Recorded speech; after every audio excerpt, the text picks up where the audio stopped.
Each time we talk, either of you, if you keep talking, I just feel you're going to just like recite my life history in front of me. So this is something I have been called quite often that I'm rude. Okay, and I genuinely used to get confused. Usual cousin sibling comparisons, which throw the person off even more, unfortunately. Just how Indian families are wired. Why can't you do what your cousin can do? Look at her, how much she can sit at a space and study for, say, 5 long hours. So, struggles often go unrecognized, so to say.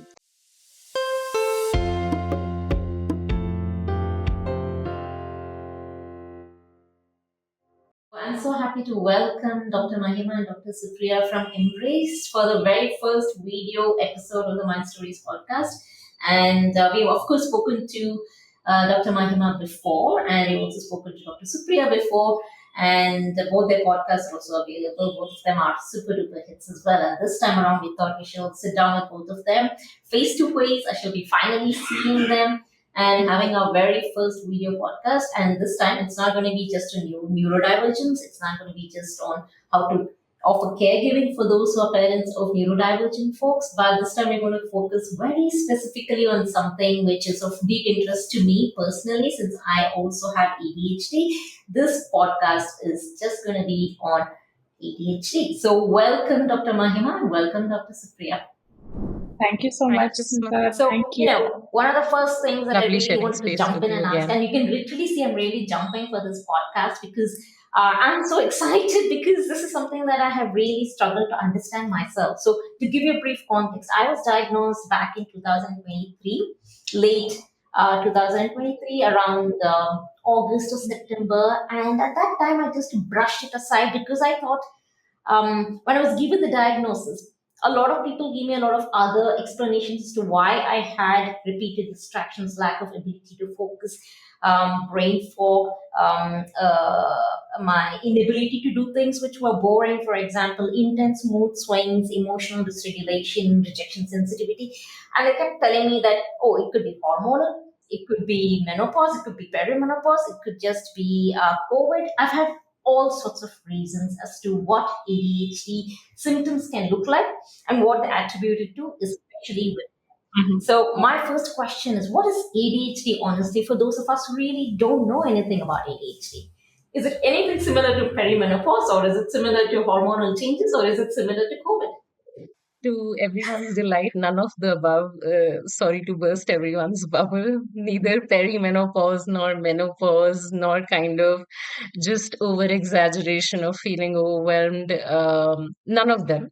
Not even disciplinary issue, which is mostly what it's accredited to when it comes to kids, or just bad upbringing, lack of motivation. It is none of them. Just it is a neurodivergent condition, to be honest, by which I mean that the brain kind of comprehends and responds to information differently. And that truly means that it impacts how you regulate yourself, your attention, and your affect. That truly is ADHD.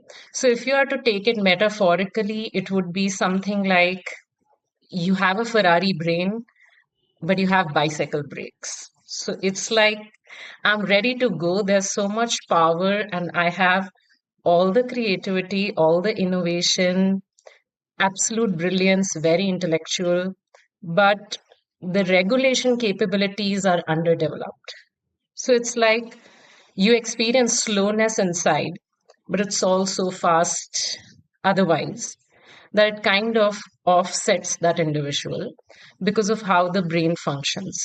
So it is truly and truly a neurodevelopmental condition that impacts your affect, your impulsivity, and self regulation. Fantastic. So I'm so relieved to know that this has nothing to do with any of the things that I was attributed with, right? So when you talk about something which is a neurodevelopmental condition, is this something that only happens to people who are, say, is it something that develops in childhood, or is it something that can also happen in adults? Because, for example, somebody like me, I have gone through a lifetime of not really understanding myself, of not really figuring out what it was.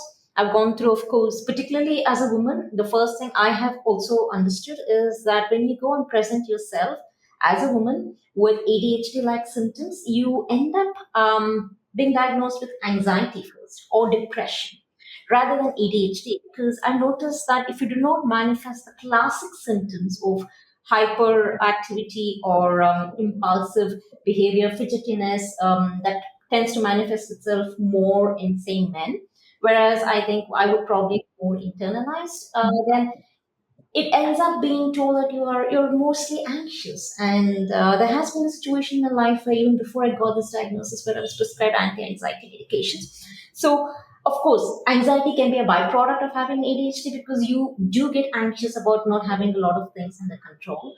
So how exactly do people know whether they have been diagnosed in, say, childhood versus being diagnosed in as an adult? No, you're absolutely right. We start seeing, typically, we'll start seeing signs of ADHD in childhood.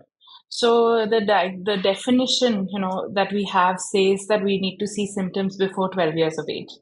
But the challenge is that currently those symptoms have been defined based on research which was largely done on men. And there was very little, where research where girls were included. And when they were included, the way they were studied was also very different. So like you're saying, the experience of ADHD is very different for women as compared to how boys experience it or men experience it. But for diagnosis, even in adulthood, when we're looking at diagnosis, we do want to understand whether we were seeing those symptoms in childhood or not, because it is at the end of the day a developmental disorder in the way it has been defined in ICD or DSM, which are basically the clinical manuals that we have to follow. And that says that we need to start seeing some signs of forgetfulness, some signs of distractibility, some signs of dysregulation. All of those have to start appearing in childhood, because only then we are able to see a developmental trajectory which is then matching what we have defined But as when you ADHD. say that, what if? But then we're also experts in masking, right? So what if you do not display Yes, those symptoms yes. of what you just described, hyperactivity and impulsivity, and what are the other procrastination? If what if we were very skilled at masking this in childhood, and we only kind of like start to see this maybe at a stressful time in adulthood, which is what happened to me. Yes, absolutely. So that's what we see. Now the understanding is changing, right? That we see a lot of women who are coming in adulthood, and then when they describe, there's so much of masking. And generally, also, Smita, we have to understand that gender differences are real. Uh, as females, we are far more sensitive to social norms. We are far more sensitive to how socially we are being perceived, and that, I don't know whether it is to do with the genetics or whether it is to do with the way women are brought up, because girls are also brought up differently versus how boys are brought up. So there are so many layers to it, but of course you're absolutely right. In childhood, it's very difficult to Yeah. detect a lot of the girls, because they're very subtle signs. They're really, really small things that are happening, which are often overlooked as the girls trying to. I've had now far more girls coming in, and parents are describing things like, she's trying so hard and she takes so long to complete the assignments, but she's really trying. And what I would take, an hour, that poor thing is taking 4 hours, because obviously attention is moving so much that it's very hard to focus and complete those tasks. But then because the girls are so motivated and they want to be accepted and perceived in this particular way, we don't recognize that this is actually ADHD. And then we see what you're saying: anxiety, depression, self-esteem issues, self-image issues, all kinds of things Yes, that come up absolutely. I nowadays. had all of that, but I did not have hyperactivity as a child. So, which is probably why, it took a lot for the clinical psychologist to come up with this diagnosis. So, that brings me to this question as well. And I'd like to ask Mahima, like, having worked with so many folks who are neurodivergent and especially those who have ADHD as well, what is one common thing that you notice, particularly among Indians, when it comes to ADHD? Because I know there's so much of misconceptions. I myself have been guilty about using ADHD very lightly. I think it was divine karma that I got this in the end because I used to keep saying, I'm a little bit of ADHD when it comes to being fidgety, right? And we tend to overuse these terms, and somebody might say, okay, I'm a little OCD just because I like to keep my Yeah, kitchen shelves in a particular order, right? And this came back to absolutely. bite me, right? I used to keep saying, Yeah. okay, I'm too impulsive, so maybe I'm a little ADHD, So what are the things that you have noticed, particularly in working with Indian families, and what do they think about ADHD? Sure. Yeah, you're right, actually. We tend to kind of misunderstand what we fully don't understand. And then it goes to either over pathologizing or kind of undermining, and we don't see it as it is. But what I've usually seen specifically with kids or teenagers, parents complaining, like I said, of disciplinary issues, pure mischief, the kids naughty, they don't want to listen, and you don't know actually they can do everything but studies. I mean, why so much Instagram and TikTok and all over guitar playing and music classes? What happens when it comes to chapter readings and, attending classes? So that's more so a regular. And it's also like parents or even family members to adults having ADHD missing out or overlooking, again, the brain differences and how the brain would perceive what's going on in the environment. To boil it down to, okay, you lack motivation, you just don't want to do it, just pure lack of effort. Why don't you try harder? Just get yourself together. Usual cousin sibling comparisons, which throw the person off even more, unfortunately. Just how Indian families are wired. Why can't you do what your cousin can do? Look at her, how much she can sit at a space and study for, say, 5 long hours. So, struggles often go unrecognized, so to say, just for the pure lack of not understanding what the individual would go through, and then misplacing it as, okay, there's no effort, you lack motivation, there's no discipline, it's purely not having the interest to study or meet people, or just zoning out, being pure lazy also comes across a lot, besides being mischievous, that you're just lazy, you don't want to get up. And I know that for a fact. So these are like regulars, irrespective Why age, do you say honestly. that? I know that as a fact. The laziness bit. It seems something deeply personal. It's yeah, it's very regular for individuals, especially carers to adults, to say that there's just pure laziness to not making it up to work, not ending up in meetings, just missing calls, not reaching school on time, just saying, I was ready, I was ready, I was ready to go, and that never happened. Not realizing that time just lapsed in their head. They didn't realize that there's so much time gone. Not that they intentionally wanted to do it with their routine, but just for what you, like I said in the beginning, what you don't understand fully, you ought to label it or misunderstand it. And then that's what's been a regular, age irrespective. Kids, teens, adults. I don't know, Supriya, if you've come across more regular statements, but this has been a usual, at least with me. No, absolutely. The same. Lazy, Yeah. doesn't want to do it. Naughty, oftentimes for the kids. Um, lot of them labeled as just bad children, and those kind of Yeah. very intense labels also that can So, come up. Yeah. Sometimes also more intense self labels. Bad parenting, probably I've missed out, Yeah, that's I've true. not been able to get the child on track, oh no, like I know I've not done a good job. So not realizing what the child's going through then. Also, I am working, so is that because my child is like this? A lot of mothers have come up with that as I mean, well. these labels that you just described, I mean, lazy, could be bad, doesn't sit down, and of course, blaming themselves, wondering if they're not given enough time, that they're naughty.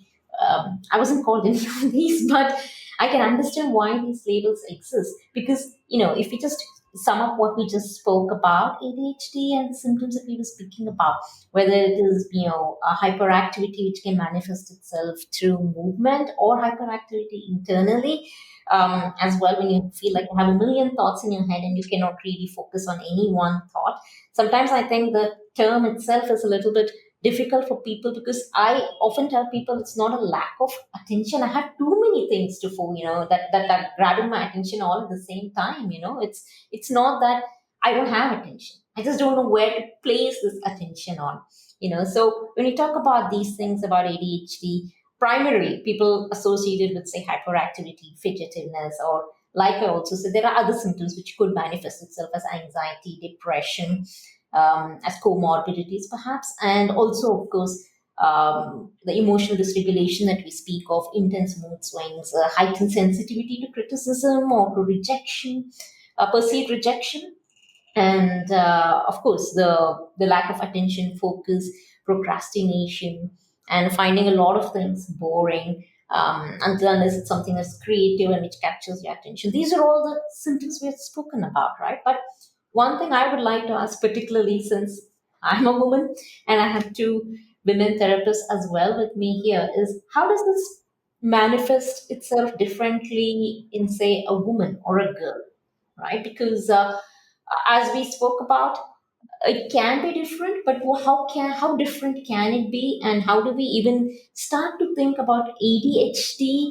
rather than going to the very normal route, I would say, of people clubbing this as hormonal. Particularly, I'm really interested Mhm. Yeah. to manifest itself So, for a. yeah. So for women, especially in girls, when you start, seeing little girls, 7-year-olds, 8-year-olds who are coming in, they would often be talking about just the fact that they get lost many times, even though they're looking at people, even though they might be they. So it's that is Yes, the masking piece, right? So you're looking as if you're attending in class, right? Or you're looking as if you're there listening to a conversation, but you're not. Vibrance. Your thoughts are somewhere else, and you're thinking of maybe the bag that was there in my house and how I need to rearrange it, or just so. And that is what, from a very little age, they are describing. um, Other things, like you said, so absolutely, we won't see overt behaviors where hyperactivity is expressed, like what you've also mentioned, right? But a lot of them would talk about fidgetiness, just little tingling of the nails that is there, or just twirling of their hair, which is constant. Some of them mask it even more, where some of them have told me things like they'll just keep rubbing their hands after some time on their legs, and that is not perceived as anything hyperactive, but it is that restlessness which is there in the body, which they need to channelize, but they're finding socially acceptable ways to channelize that restlessness, right?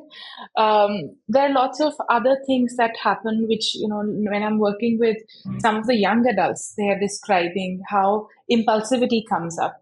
And some of them say, it comes up as me being socially inappropriate, where I have a thought, someone has said something, and I immediately will say, rebuttal it, or I'll immediately just share what my thoughts are without thinking about how it might affect the person. I might come across as rude. I might come across as, brash. All of these, so they come across as socially inappropriate, but that's not the case. It's the impulsivity, which is leading to some of these challenges, right? So there are differences, again, like I said, in the way ADHD is expressed in both men and women.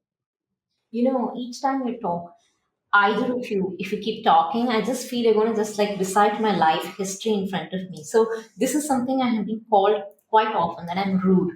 Okay. And I genuinely used to get confused. Okay. And it's only after my diagnosis that I realized, oh, people are reading something which I'm not able to read at all. For example, in, say, text messages. I really struggle to understand and read in between the lines and look at what people are leaving unsaid, right? I just look at it as, okay, that's what you mean, and that's what I am saying. And these unsaid cues really have got me into trouble so many times, and this inability as well to control my impulses. Now I'm learning it, and I'm also learning to tell folks that, hey, I don't mean anything. And I'm learning to kind of like cross check and ask, did that appear as rude? It's kind of like I have to relearn the art of social engagement, because otherwise I'm so scared I'm just going to continue to put people off. And I worry, oh my God, for 40 years I've gone around making people feel that I'm rude, when in reality it wasn't me at all. It was just that my brain was wired differently. And unfortunately, it's not the people's fault either, because they tend to think of these as rude. For example, if I prefer it when people give me context before saying, hey, can we talk? Because that gives me so much of anxiety. And I remember asking somebody, can you just let me know what that we're going to talk about? He got so angry. He was like, nobody has ever told me that in my life. They say, can we get on a call? They say, yeah, sure, or maybe in 15 minutes or 20 minutes. Why are you asking me what the call is about? And I had to really explain. And then I realized that this is another thing about those who have ADHD. At least we end up over explaining, because we end up thinking that nobody really is going to understand me. So I end up over explaining things which normally probably another neurodivergent could get pretty easily, but somebody who's neurotypical might really struggle to understand. And then I have this intense fear of abandonment and criticism. So I end up trying to make things better, which actually I think makes things worse, because I end up over explaining a lot of things and frustrating the other person. So these are emotional minefields that nobody really tells us about, Dr. Mahima. I mean, it's not something that, there's a manual in which we can navigate ourselves, right? So it's just that you're given a diagnosis and then somebody just says, okay, go out there. The diagnosis makes a lot of sense, yes. But to the people around you, they don't really know what it is about, and they don't know what it is to actually live with this, right? So, like, for example, if you were to have ADHD, what would your head be like? I will tell you what my head is like after you tell me what a therapist might think how ADHD looks like. So honestly, if I had to imagine I had ADHD, like I said, it would seem like I'm running on turbo. I want to run on turbo, but I don't have the fuel to run on turbo. So I just gather whatever fuel I have and I keep running, only to anticipate that someday I'll reach turbo. So it'll be that kind of a hustle. And I truly empathize with what you're saying and how it can feel internally. The kind of pace your brain has and how much you want to do, the kind of innovation, creativity, and brilliance you can bring to the table, but so much struggle in kind of putting a finger on, okay, this is my priority right now. Let me gather all my focus and try to finish off this specific task first. That kind of regulation, because it's not there as yet, and there are so many ideas and things that you want to do all at the same time, can truly get the better of you. So if I were to say how it would feel like, it would truly be me trying to be on turbo but not being I able think to make it. if I have to describe it, I think I always feel like I am a Ferrari driver. Like my head is a Ferrari driver, and I'm just constantly on a racing track. Even while I'm talking to you folks, I have already Yeah. taken my notebook because I thought I'm going to feel very fidgety. I've been writing so that I don't get distracted by what you're trying to say. I feel there is a vague noise outside which I must attend to, but I'm not sure if I should attend to it right now. And then I'm thinking, should I actually drink water while Mahima is talking? Or would that be rude? Should I shift the mic a little bit more? All of this in the last 10 seconds. So, and what about my next question? So, it's constant. And it is so overwhelming because, like you rightly said, it's really difficult for me to fix something which I should focus on. And because this is always this constant barrage, at the end of the day, I would say by 10 a.m. sometimes I'm exhausted because everything feels a task, getting up, switching on the lights, or just remembering to probably do things which other people take for granted, like brushing your teeth or keeping your cup of coffee back in the sink or making the cup of coffee. For a lot of people, might just be one task. For me, making a cup of coffee starts with me getting up from this sofa, going to the kitchen. Task number two, looking for the mug, task number three, opening the fridge, task number four, task number five, which comes to pouring Yeah. the milk, task number six, which is like, oh, where is the coffee powder? Task number seven, which is to turn on the stove. I mean, it goes on. By the time I actually make the entire coffee, it's probably about 15 to 20 steps. And then I sit down and I'm like, I'm tired. And this is constant. This is absolutely the way Yeah. I feel Yeah. I can all the time, imagine. right? And I know that a lot of people probably relate to me as well. And I'm sure that even in your work as therapists, you might relate to this. And the reason why I brought this up is because this is always on. I end up feeling like I don't fit in anywhere, right? And because I process things differently, I'm looking at things differently. It kind of makes me feel more isolated, right? It's not until I really found how liberating it is to talk to somebody who's neurodivergent that I found that there is a community that understands me. Until then, like I said, it was all about explaining myself, explaining myself. I'm not trying to be rude. I'm not trying to do anything here. I'm really trying to explain, right? Which is why I feel I have internalized a lot of things in my life. One of which, of course, is that I don't feel enough at any point of time. I feel that either I have to do things perfectly or not do it at all. There's a lot of black and white thinking. And of course, there's a lot of shame because I don't fit into any one of the typical ways of living or operating. And there is this constant criticism as well internally that somehow, because I'm not fitting in anywhere, and because I don't operate the way other people do, and because I cannot be as productive as other people can be, that somehow I'm just not good enough, right?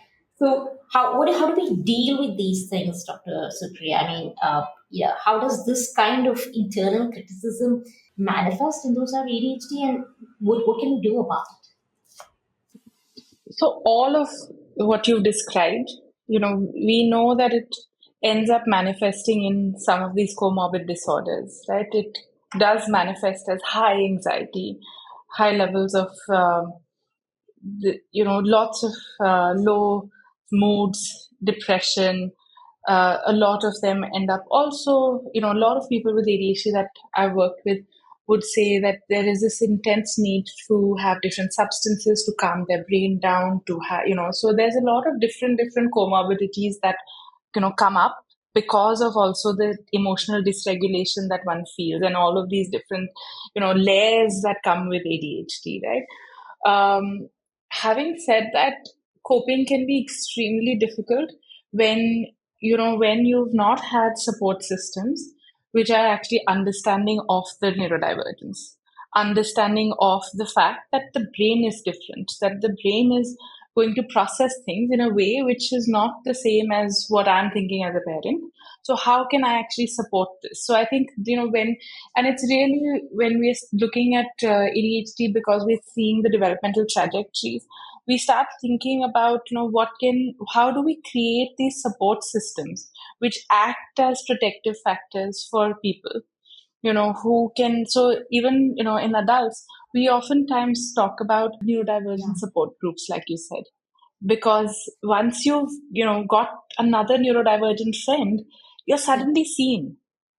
You suddenly feel this sort of catharsis, Yes. acceptance, all of it together, right? So it's so I think we have to really think about those aspects, of course, because acceptance is one thing, understanding is very different, because once we have understanding, then only can we move towards any concrete steps, I feel. So yeah, I think emotional dysregulation is one of the key aspects, and this overwhelm that comes up with in ADHD that we really have to work with as therapists, and also, like I said, think of support systems that we have to create. So I'll get back to what you mean about support systems generally.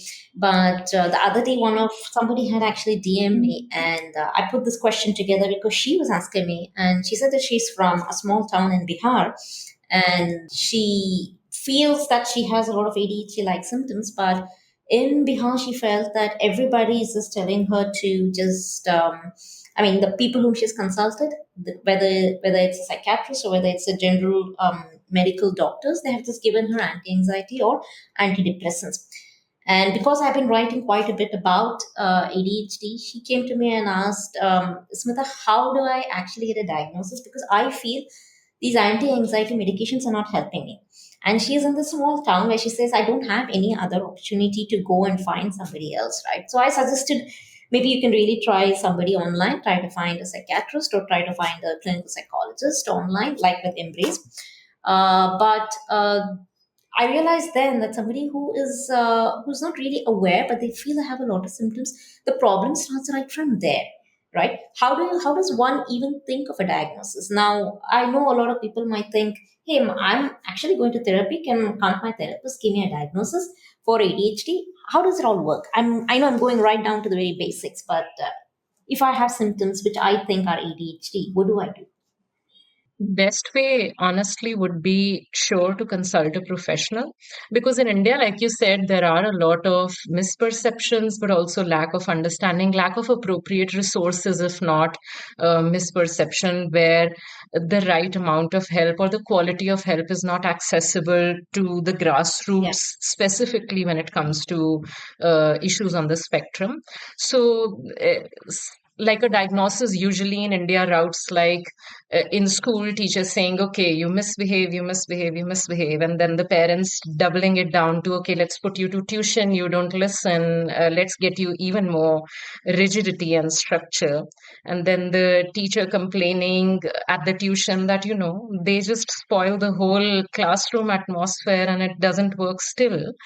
Go consult a professional.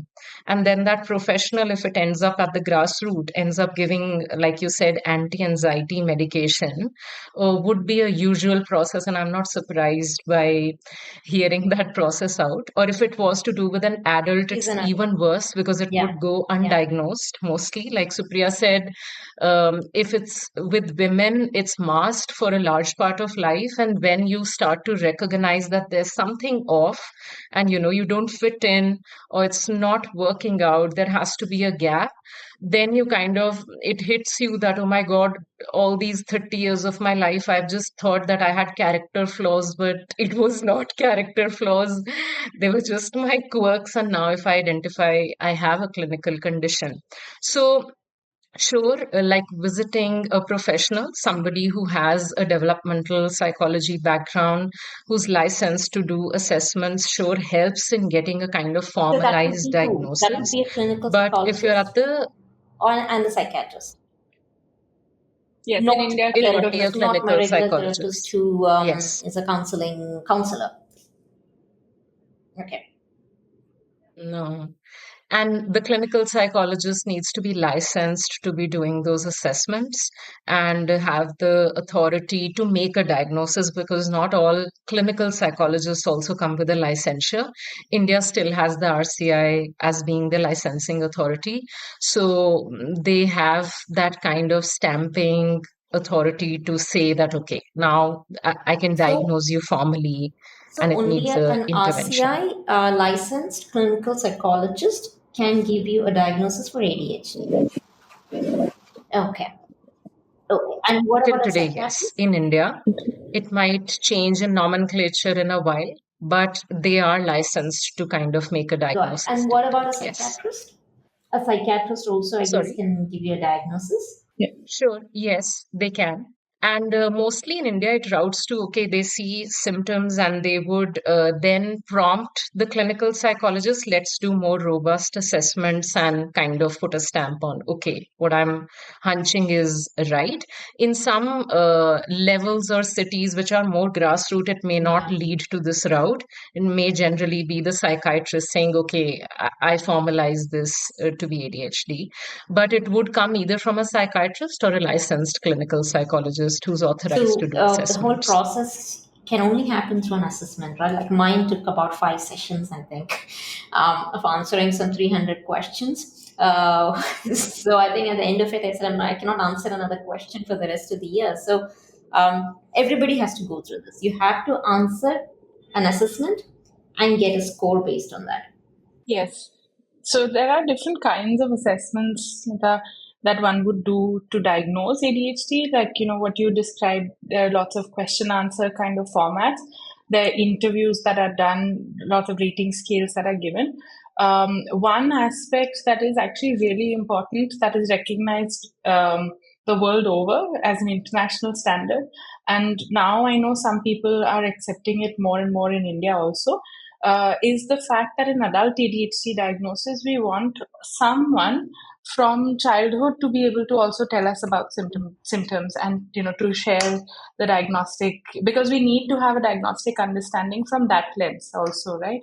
So it might some that's been the tricky piece, because a lot of people don't want to bring their parents in. you know I've worked with 40-year-olds, 50-year-olds who are like, they won't be able to tell you. And like, yes, of course, we understand that. So then you're thinking about siblings. Is there any friend of yours who's known you from childhood who can come and, help with this process, who you think you're comfortable with, confide in? So I think there are those kind of pieces which make the ADHD diagnosis a bit complicated, I have to say. And also it's the other challenge is that we don't have enough professionals who are currently understanding adult ADHD per se. Childhood also, I've had people coming in with an ADHD diagnosis for children at 3 years of age and 4 years of age, and that's like, been really, really shocking, because now that we're talking, we usually do not diagnose. I won't say can't, but we do not diagnose children below 7 with ADHD, because there are so many developmental changes that are happening in the brain, and so many developmental changes happening in our body. Hormones are not settled and things like that, that it's not easy to conclusively give diagnosis at that And young an age. So it's only after 7 years of age that we I would can be imagine three sorry. years. I mean, how?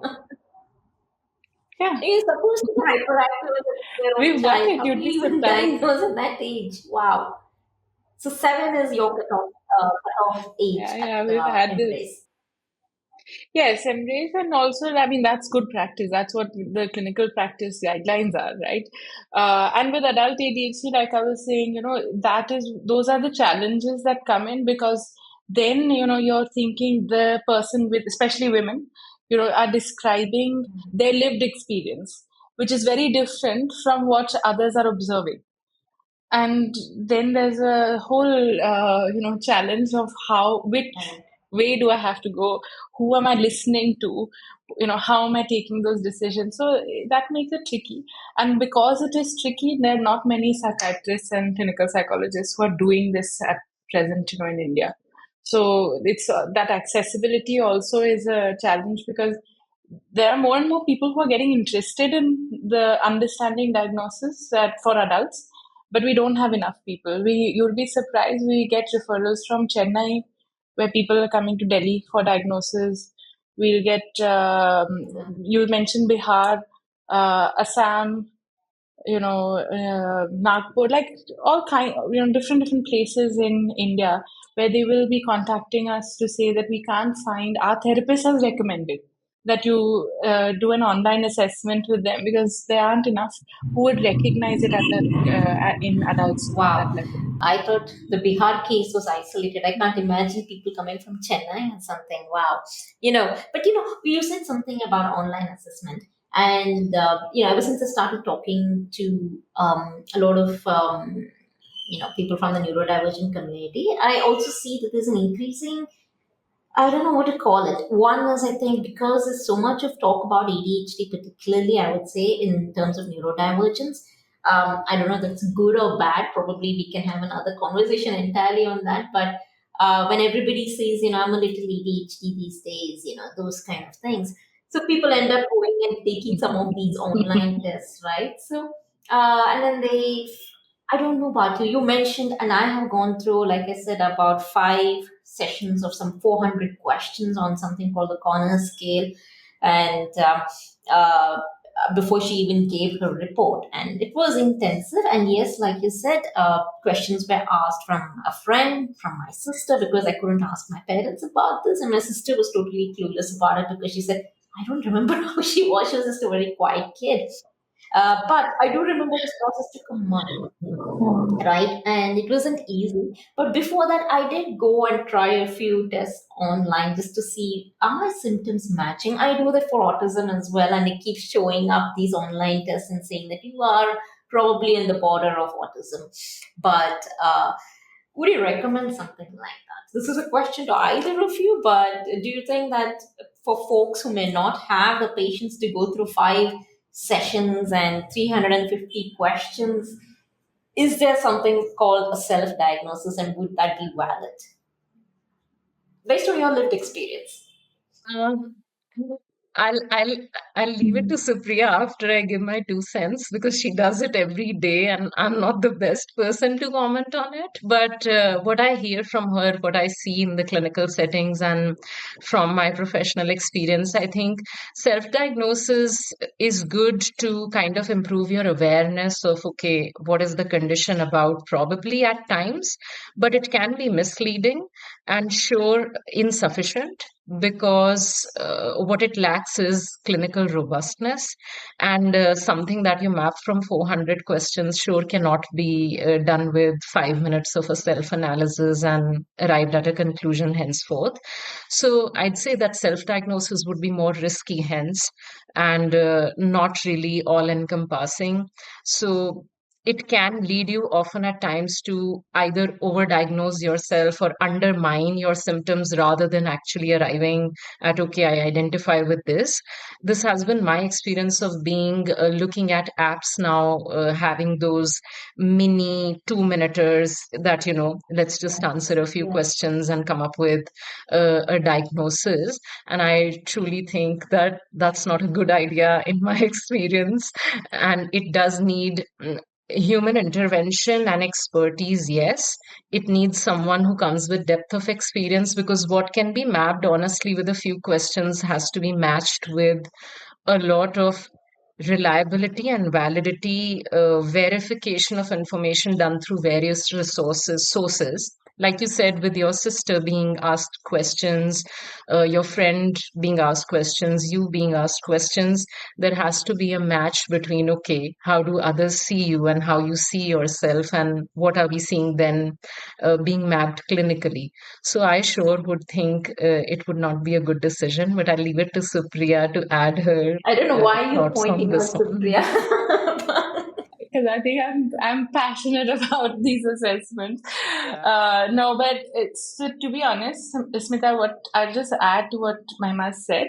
Self-diagnosis helps with the awareness aspect, but many times, and I'll be very honest, in my clinical experience, many times it's actually not accurate.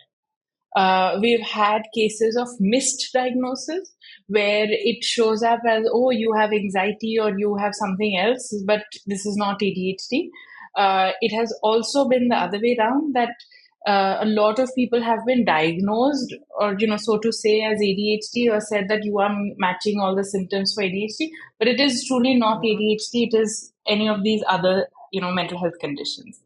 So it's a bit tricky when we are doing it just on the basis of one assessment, because it does require a lot of these other pieces that add together to the puzzle to make it actually complete and then for us to interpret and understand what is going on. So definitely, we can keep trying. I do think that the wait times are very long. I do think that, it takes us a long time for the person to get the diagnosis. Like you said, for us also, we know it will take a month to do the assessment. Then it takes another month to get the report. So it is a long process, for that person. But then once you get the report, you know that that's for certain. There are no, there's no doubt of, there can be human error in calculations or anything, but then we know that yes, this is what we're looking at, and we can plan treatment recommendations, things like that accordingly. But just with an online test, I don't think you'll also get those kind of answers. Once you had that, what next? What are you going to do after that? How then again you're going into a rabbit hole trying to find answers online and say which course should I do, what app should I download, who, and those kind of things again can put you in a lot of in a space which will add to the anxiety, it will add to the uncertainty, it will add to all these challenges that you're anyways I feeling. see what you mean. And have you ever tried any of these tests yourself? I yeah, you have. I have. Okay. Yeah. I So, have. I personally believe that, of course, and I'm sure you'll agree that everybody's experience of ADHD tends to be unique. And when I got the report, I kind of felt like maybe she is not right. Even though the score is showing whatever 87, 89, or whatever it is supposed to be. Uh, I felt no. Maybe it's something else. Maybe it's BPD. Maybe it's anxiety. Maybe so you end up internally gaslighting yourself rather than a lot of people feel relief when they first get a diagnosis. For me, it was the other way around where I think I was trying to find out if the clinical psychologist is wrong in her own diagnosis because I felt it must be something else. And it's only afterward, like you rightly said, Dr. Supriya, that instead of doing this on your own, I could sit down with my therapist and, understand what exactly I have as ADHD or what kind of symptoms of ADHD is unique in me, and it's not the same to anybody else, right? So, for example, I realized that I do end up fidgeting quite a bit, and it's something that's necessary for me. But then I also end up having maybe higher rejection sensitivity for me in terms of anything. It could be somebody not responding to a message, and that kind of sets me off. But these are all things that I needed to understand, and I could do that only with a qualified professional. I think if I had just got the label, like you said, I got online, and then somebody would have said, "Why don't you download this app?" I have done that. I downloaded an app thinking it's going to help me focus, it's going to help me get all my tasks down. And they all come saying that, okay, it's been verified, it's been certified, these are CBT principles to ensure that you do it.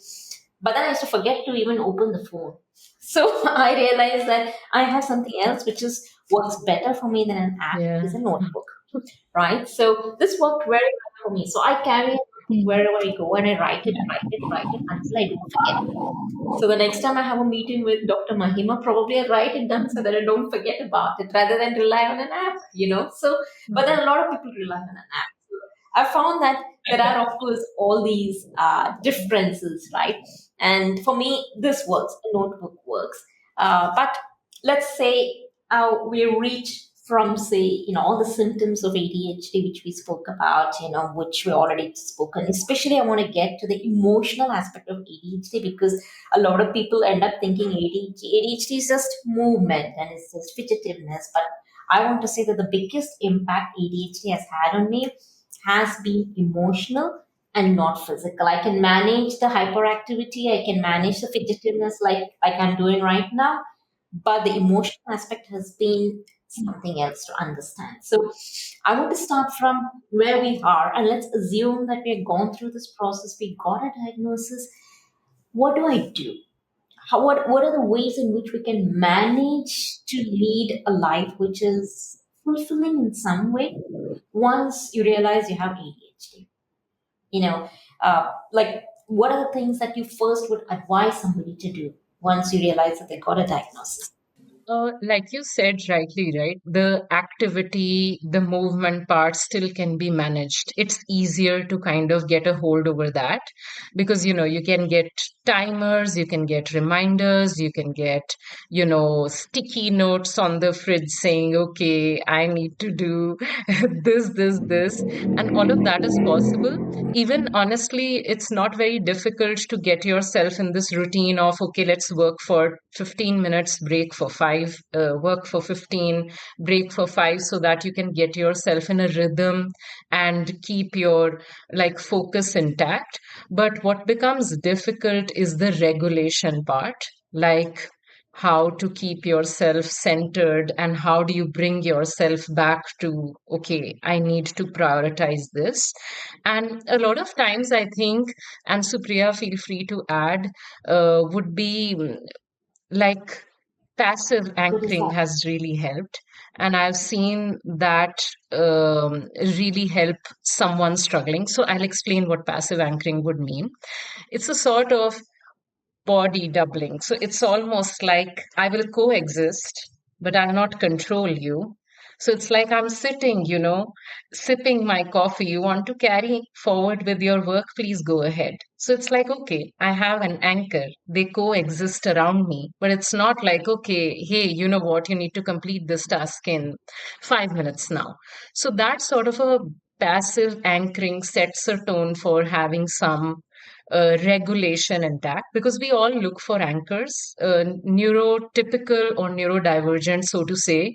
We just have different means of finding our anchors. So that sort of uh, body doubling or passive anchoring centers and helps in getting your regulation back. And it needs to be done henceforth with a lot of compassion with yourself, and of course if somebody is supporting you through it, because structure or priority when got through control does not work the best, even with yourself, or if somebody is helping you through it. When you tell yourself that, I have to make it on XYZ time, your brain Yeah. can again hit freeze, and I don't know, like time just lapsed and I missed it out. But if it's done more with compassion, that hey, you know what, I'll boost myself up of, okay, I need to be able to do this, and this is my method. Like you said, you found writing as your means to uh, work out or navigate through tasks. Many people benefit from setting in phone reminders, and I've seen it work for them. Many people don't benefit from either, and they would benefit from, okay, I'll put notes on my wall, like sticky notes on my wall, and just keep tearing them off as and when I get over with tasks. So different means of regulating yourself for sure. But Supriya, if you've come across some more fun means to I do have it a fun one with myself. your I know clients. somebody who sends themselves a WhatsApp message each time they finish a task saying, "Amazing job, well done," so that they get a dopamine kick, Yeah. So I thought it was so Yes. cute. So, God, yeah, Yeah. So yes, external anchors. Yeah, yes. absolutely. Yes. So I think you've hit the nail, Smita. I oftentimes, when I'm working with the adults, I'll ask them, what is that one or two things that gives you the dopamine kick? And can we try and start pairing it with the things that you start procrastinating on? So whatever you are procrastinating, and then you add that big piece of dopamine cake. So I'll share one of my clients. She has a dark chocolate every time she does the work that she's been procrastinating on. And I'm like, which is fantastic. That's it. That's what we need. So that everyone, like you said, it's such an individualistic experience. No person with ADHD will have the same challenges to Yeah. say so, because it's our own personal journeys at the end of the day. So sometimes we have to think of it like that. But yes, some of these simple things work wonders.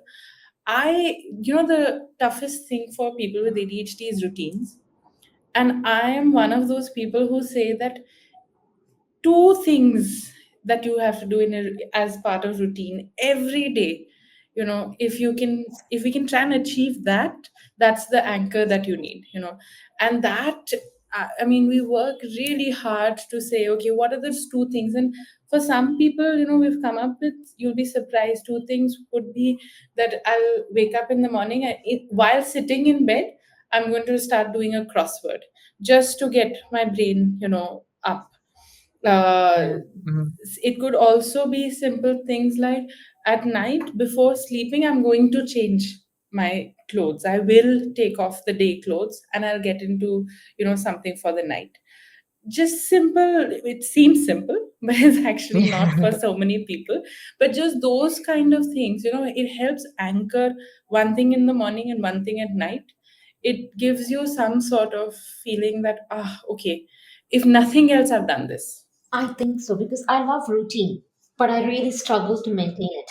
Right? So it's much like I love a minimal space. I don't like clutter, but oh my god, I don't ask me to clean up.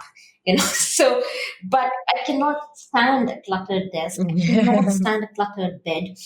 It bothers me, but I'm not able to make that next effort of actually picking up the clothes or just tidying up my wardrobe. Every time I open the wardrobe, I hate it. Absolutely hate it. But I think one of these things that you mentioned also, which I would probably also add, is like have a dark chocolate. That reward system really works. So I have found that instead of telling myself I'm going to clean the entire wardrobe, I'm just going to try one shelf, right? Just the tiniest little bit that I can do. And I do that, and then I go and gobble up a dark chocolate, and I don't stress myself out that I must get back to the other shelves the same day. It might take another day, it might take another week, but I'm just happy that I got one shelf done. Right. So some of these things are fantastic. I really like what you told me about body doubling or passive anchoring. Um, I found it accidentally because I found that I work better when I got my co-founder for some reason on the screen. She is doing her own stuff, and I don't know why it works. I have no idea. And sometimes I tell her to call me, Yeah. and I put her on the screen like this while I'm doing the dishes, which I hate.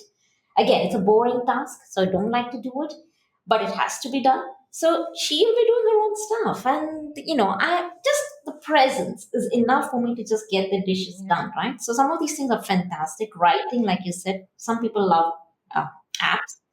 I like this idea that you said as well about keeping sticky notes. I think that would help for somebody like me who forgets to open the app. And, even these phone reminders that you said. And most important, have compassion when you do mess up, despite trying to do all these things, right? And people don't realize we're trying so hard. We are trying to do so much. And I think I love the fact, I don't know who said that, but I think it's really important that we offer ourselves that compassion. And I like these two things as well that Dr. Supriya recommended that we keep as a routine, just one thing. And I think once you said that, I found that I'm like a motor. It goes on, it doesn't go off, but it's just the thing has to come to that point, Yeah. and then it's set, it doesn't change. So I like this. I think I should try implementing a routine which I know, I must do in the night.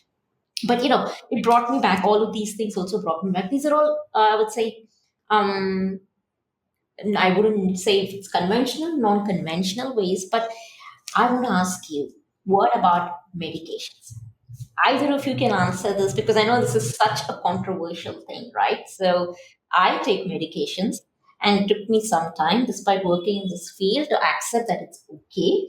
So I don't even want to imagine the average person in India and how they might react if somebody tells you that you're on psychiatric medication. I know that even hospital insurance is triple check if you are on medication. So what do you feel about taking ADHD medications or medications in general?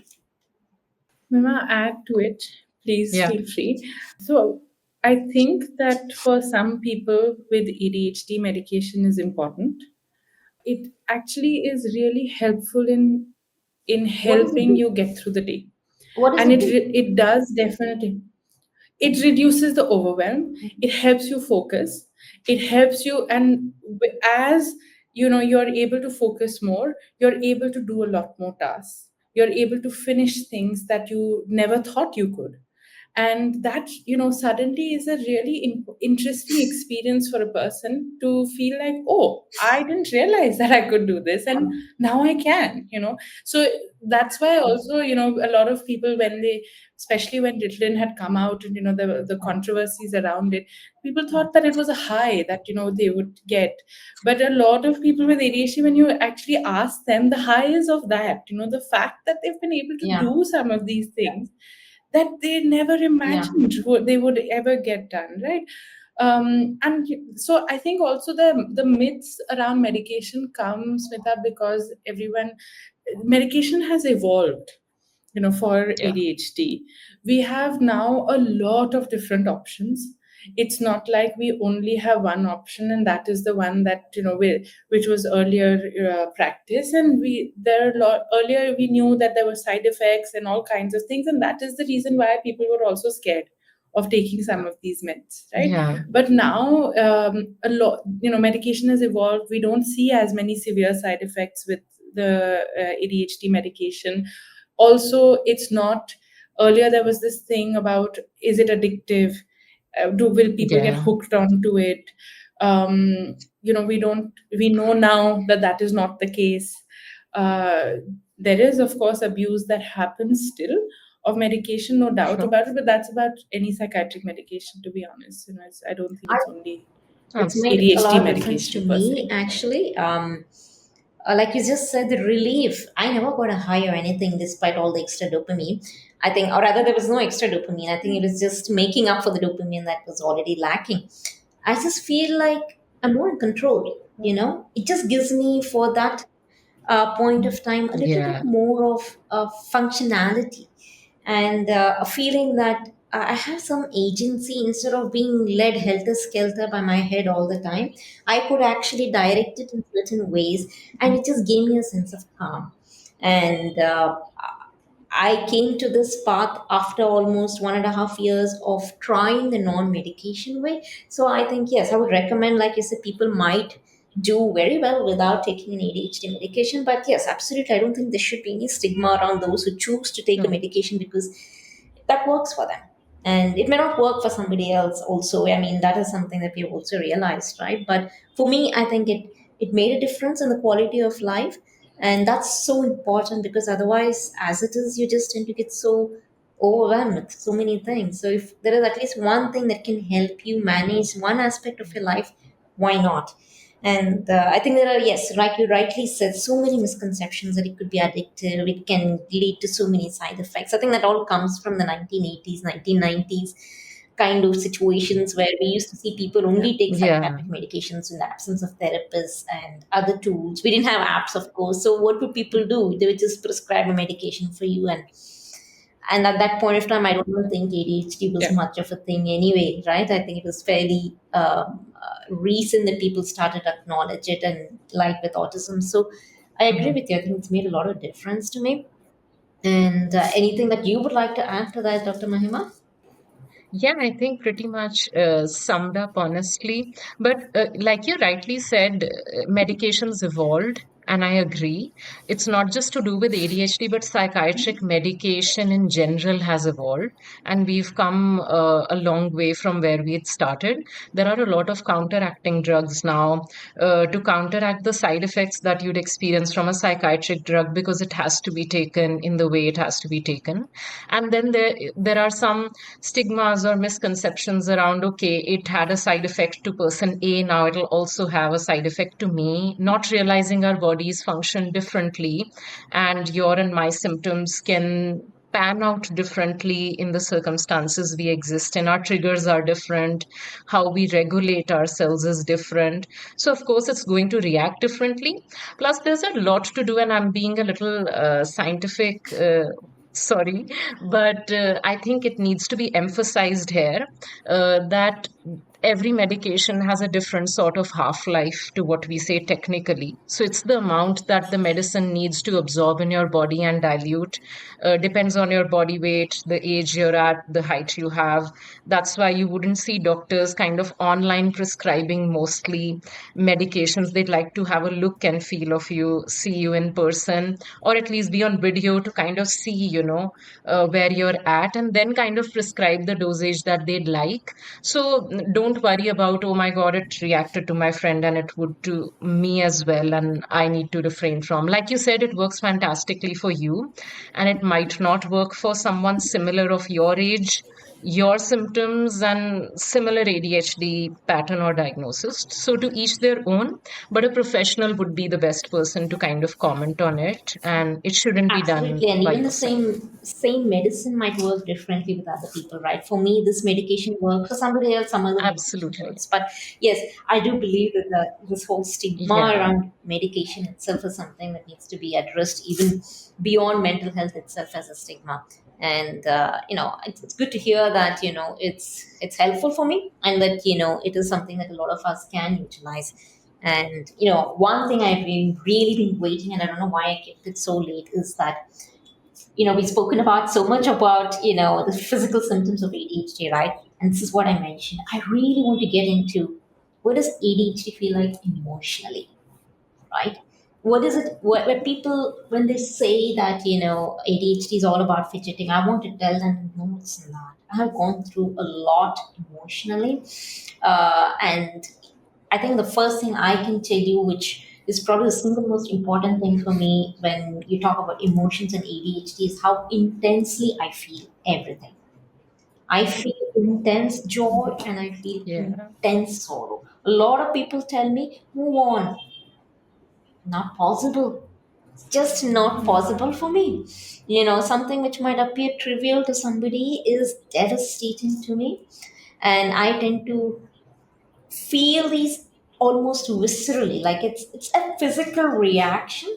So that's one of the most important things I would feel when it comes to ADHD and emotions. What are the other aspects of emotional regulation when it comes to ADHD? That's my important one for me.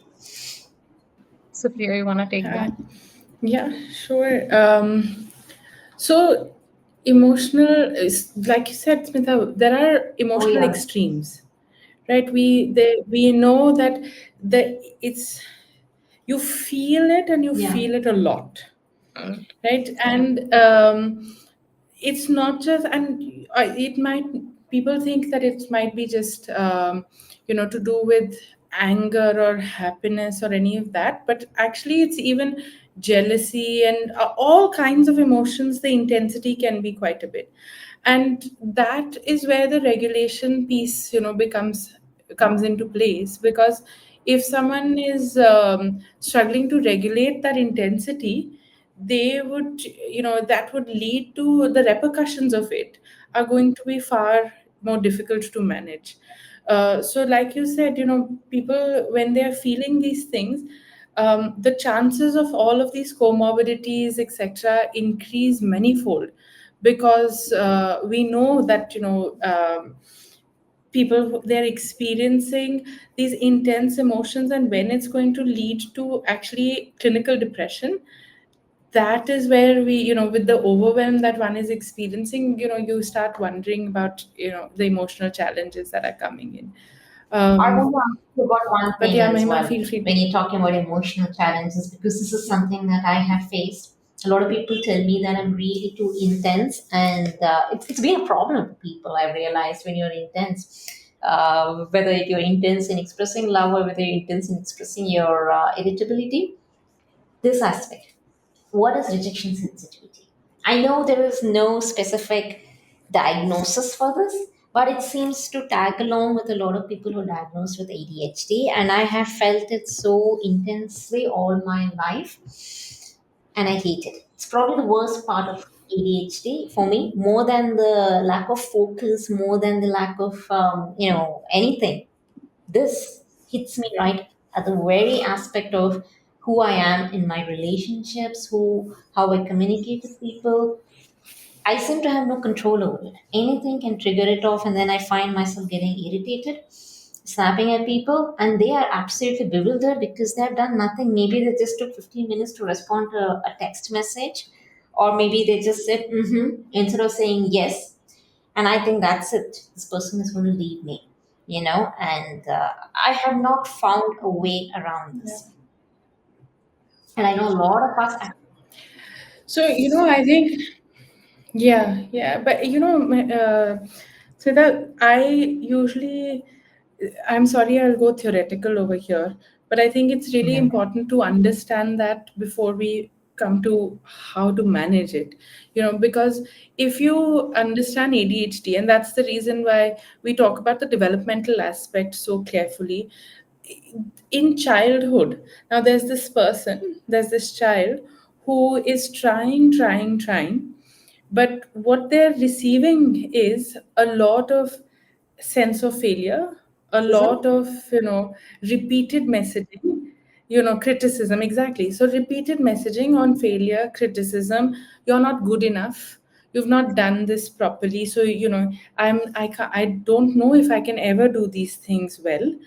So that becomes, now think of it from a child's perspective. These are the kind of things that they are picking up about themselves, and it starts very early. And of course the children are not able to verbalize some of this thing, how it pans out. But if when you've had that, the on top of it, you have parents who are now struggling to regulate themselves, because the child is dysregulated, the parent themselves are struggling to manage the dysregulation and manage the bad behavior that they're starting to see, and therefore the child is not learning regulation strategies also, because the Yeah. parent themselves is dysregulated. So there are these two important forces where on one hand, I'm repeatedly being told I'm not good, I'm not good, I'm not good by the environment in different ways. And on the other hand, I have all of these emotions and I am not learning from anyone, and I don't have the ability to manage all of these emotions. So now you put both of those two together, and you can think yourself how, as teenagers, as you grow up, that will exaggerate with all Yeah. these emotions. And then, you reach adulthood, and the messaging has been so consistent over the years, that for people with ADHD to experience rejection sensitivity seems like, of course, you're going to feel it. Hmm. It's Yeah. like, obviously you're going to feel that, right? And that is where when we work with adults, you try and help them see these cycles, and then how to learn to regulate. And that feeling, like I Yeah. was saying, so my usual go-to with adults with ADHD is, let's start and think of things that you're good at. What are the things that you can do? you know and that is so important for the brain to start recognizing, because there's constantly the brain is ticking off again.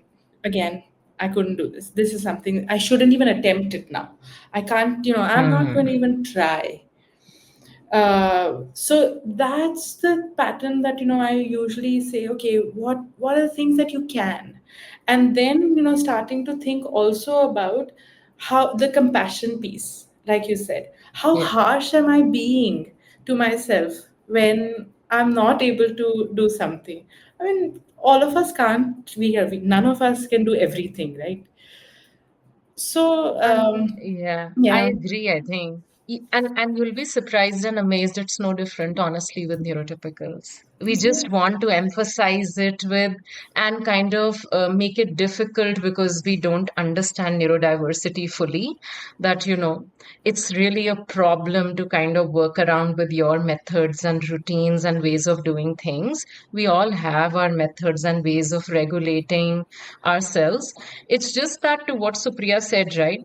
Because it's lesser understood, it's more so rejected, faced with a lot of criticism, comes with, okay, you don't behave yourself and you need to get it right all through life. And you have that constant messaging. But I'm also then thinking that there is this undertone of being misunderstood that this person experiences all their life till they're like formally diagnosed, which sets the tone for that fear of abandonment and this fear that okay, people can leave and they can go because they've not ever been fully understood growing up. So gaining love or appreciation or reassurance or validation has always been performance. Unfortunately, it's boiled down to that you need to be able to explain yourself to be liked, and that's how we'd like you. And just because we don't understand you fully, you need to be able to explain yourself better. Not that we need to be better in improving our awareness about what you're going through to make it better for the both of us. There has to be more us and we when we look at coexisting with each other versus saying, hey, you know what, you need to get yourself together and you need to get it right. So I think the emotional regulation part, like you rightly said, it becomes a struggle because we don't understand how to soothe someone who coexists with us. Then we, of course, they don't have the tools and means to soothe themselves until, of course, they get, some kind of professional help, and they're made to then realize that this can help you. Like Supriya rightly said, you're fantastic at two things, but what is it that you're fantastic at? Let's double down on that and let's not boil down to, oh, I can't do this. Sure, we all can't do a few things, but we need to emphasize on what can we do and kind of amplify that feeling to get it right. I hope to try that myself, but I think this has been by far the most debilitating Yeah. aspect, right? So, especially feeling things intensely. And one thing that Dr. Supriya spoke about when she Yeah. said compassion for yourself, I would also add, in accordance with what Mahima said as well, that I think we require a little bit more of compassion ourselves.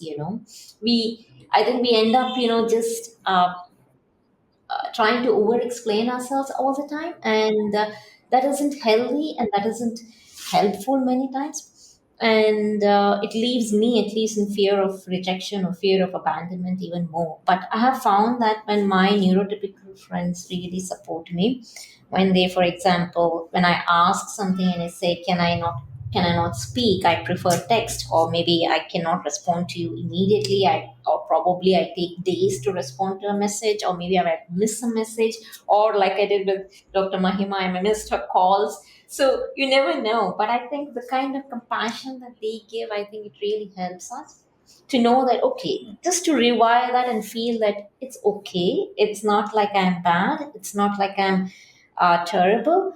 It's just that I sometimes make mistakes which might not be very understandable to the person who's neurotypical. And as long as they offer compassion, like Mahima did when I messed up twice in a row, and she just said, "It's okay. Are you okay?" She asked me. And I thought that is such a humane gesture. I mean, I'm somebody who skipped two meetings. I just absolutely forgot about it.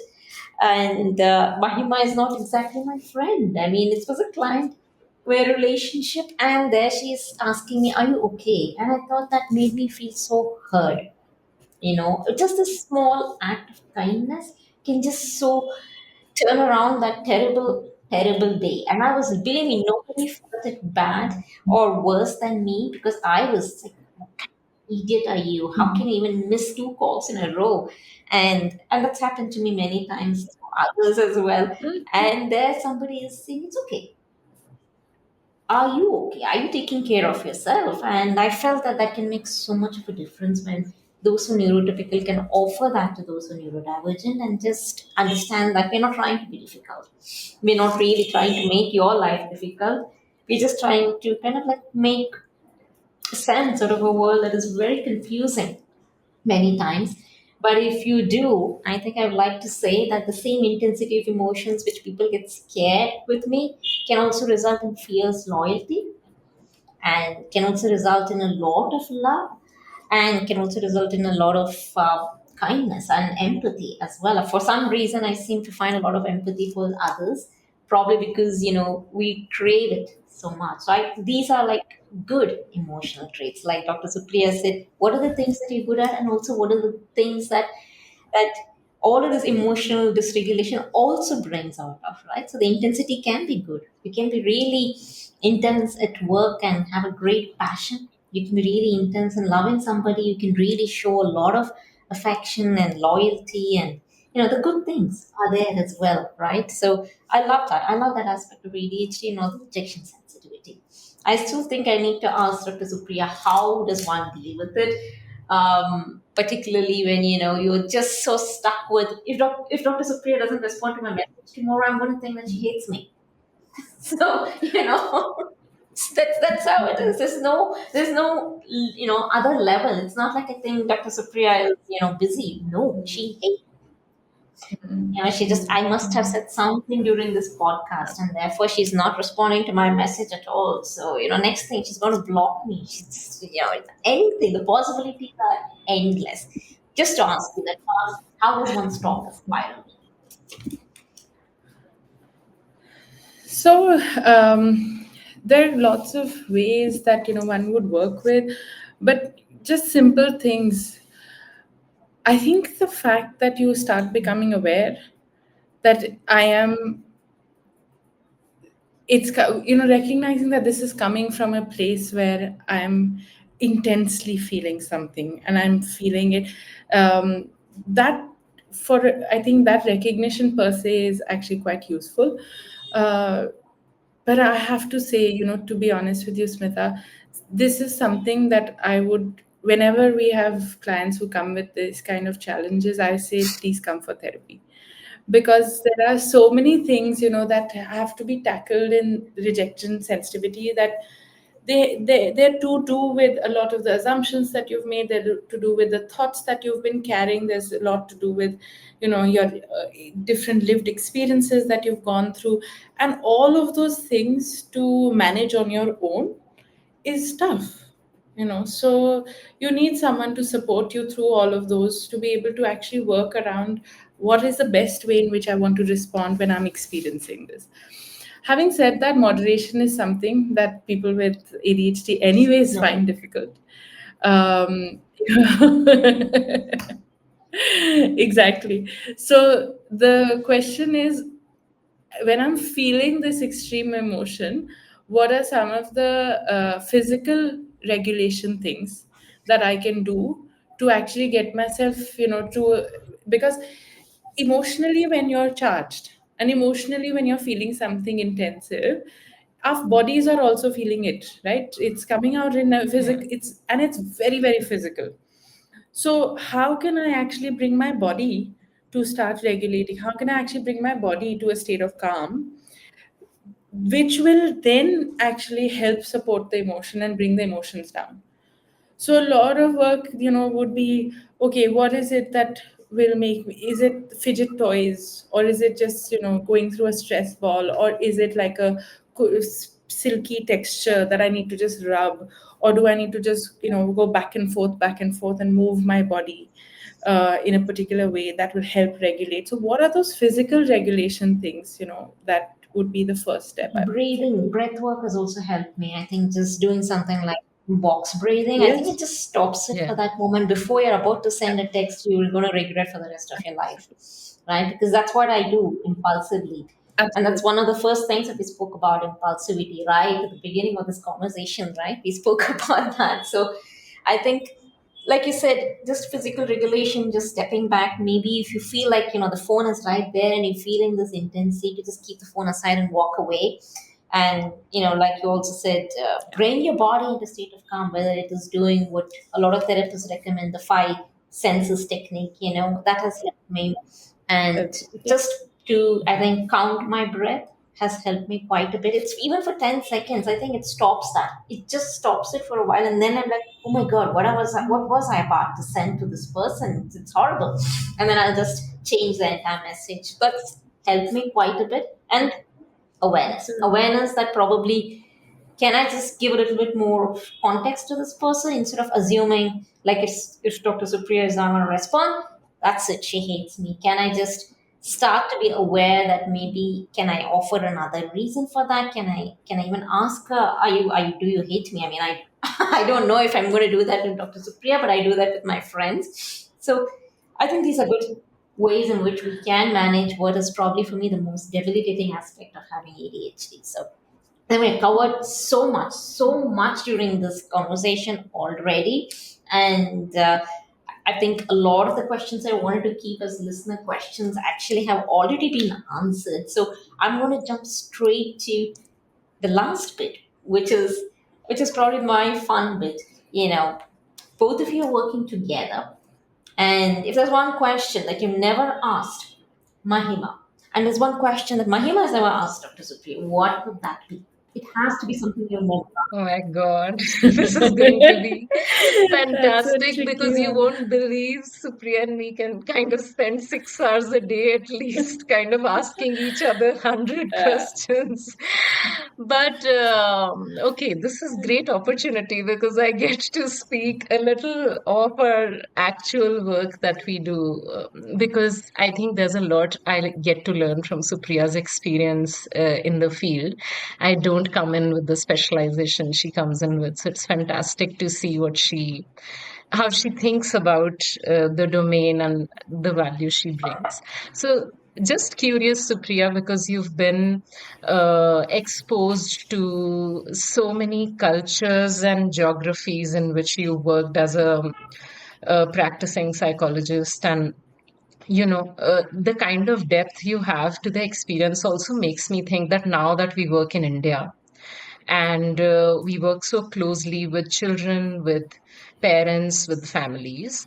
And the kind of schooling and education that we have in India right now, hyper focused on, okay, brilliance is equal to marks. And the more you score, the better you are, the more intelligent you are. And, the school and the structure set a certain way that certainly suits neurotypicals. And we can see that. We see that every day when we speak with schools. But what do you think, from your experience, can schools do as an initiative to kind of make schools more inclusive, to not make ADHD people experience what they experience till they grow up, like this feeling of being misunderstood and, not feel like they fit in, because they are not nurturing those minds truly for what they don't understand. Uh, because of not being from the field or their experience with just the majority of kids. What do you think can schools do to kind of bring inclusive practices into place? You put me in a spot because this is like such a controversial question, and I'm feeling like, Yeah. oh my god, Mahima, should I be answering this? Should I not be answering? No, but I do think that so I started practicing in India in 2008 when I'd first come back. And from then to now, the school system has really evolved.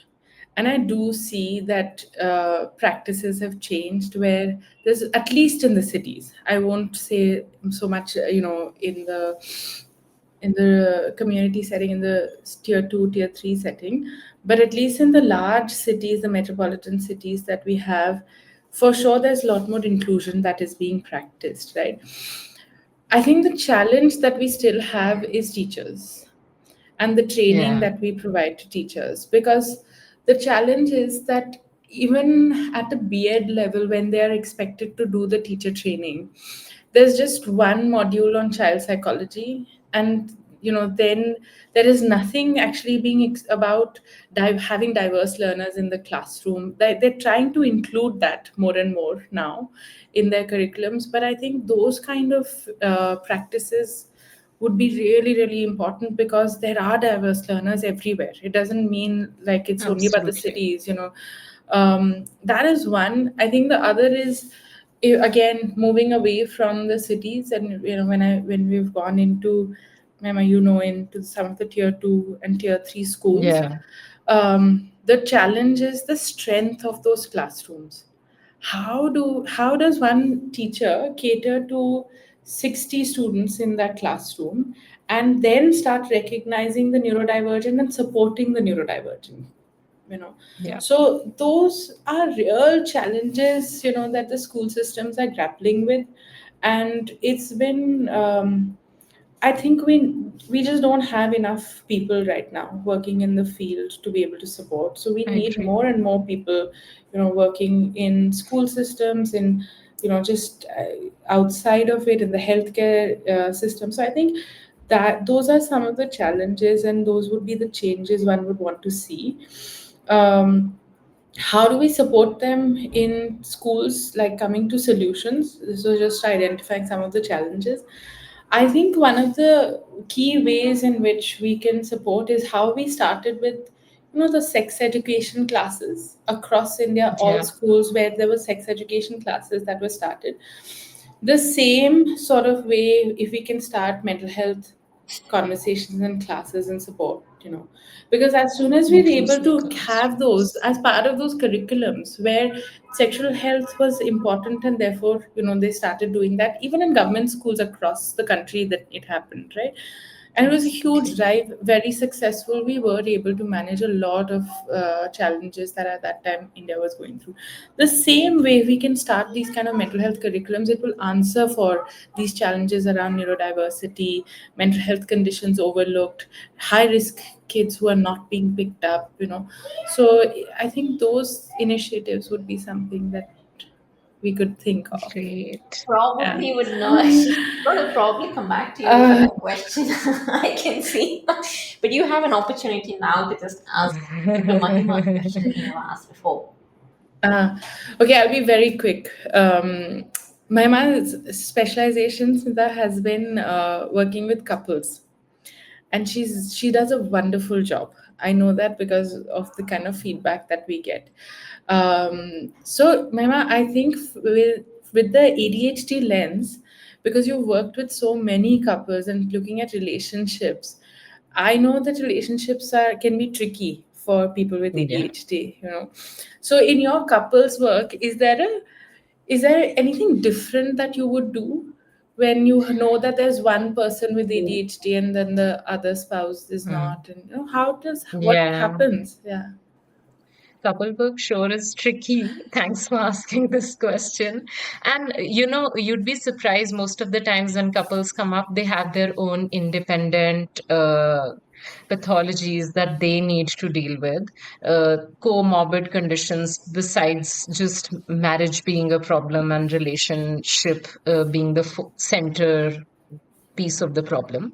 So when it comes to someone who has ADHD and they come in for couple work, usually couple work focuses a lot on repair and trust building and sorting out conflict. But with someone struggling already through ADHD and coming for couple work, you just kind of deprioritize a little on the conflict resolution and repair and trust. You come to that, but you come to that much later.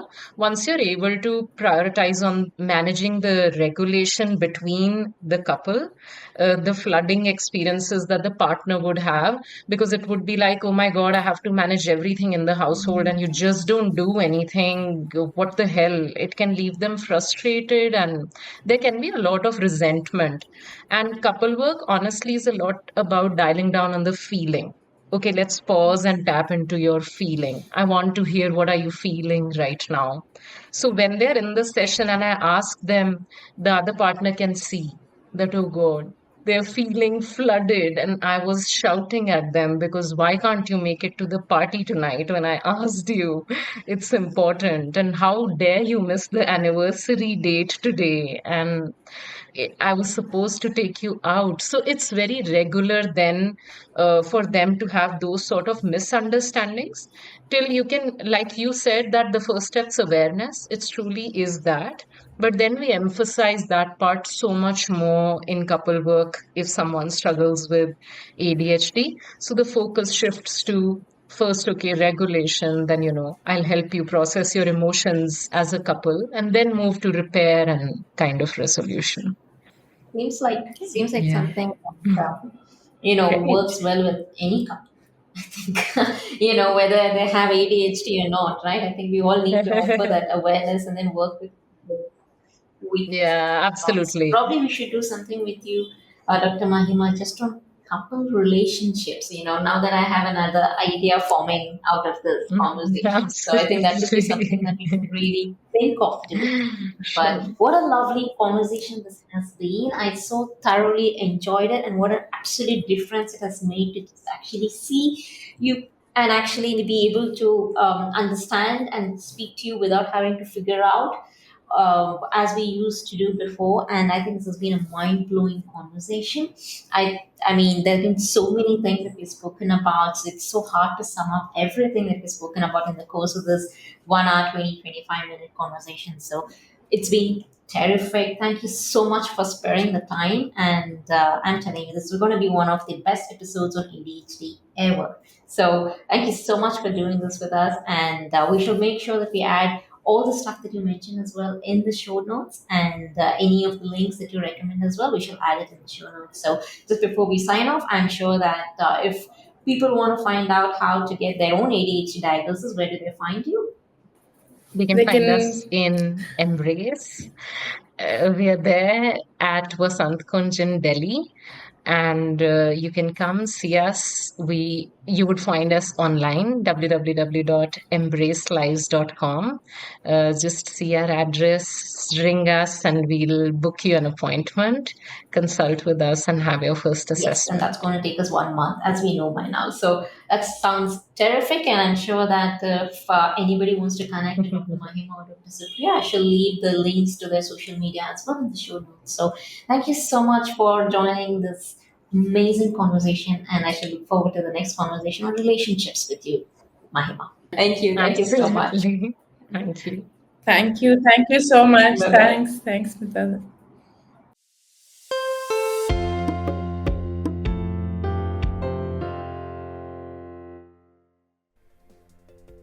Thank you so much for listening in. It's my wish that we offer more compassion to those who live with ADHD. Believe me, we aren't trying to be difficult, we're just wired differently. If you want to get in touch with Dr. Supriya or Dr. Mahima, please connect with them on LinkedIn. You can also reach out to Embrace at the address given in the show notes. If you would like to be featured on the show, please write to me a podcast at mindstories.com. Please note that this podcast is a paid collaboration between Mind Stories and Embrace. And until we meet again, please take good care of yourself. Be well. Much light and love to all of you. Bye-bye.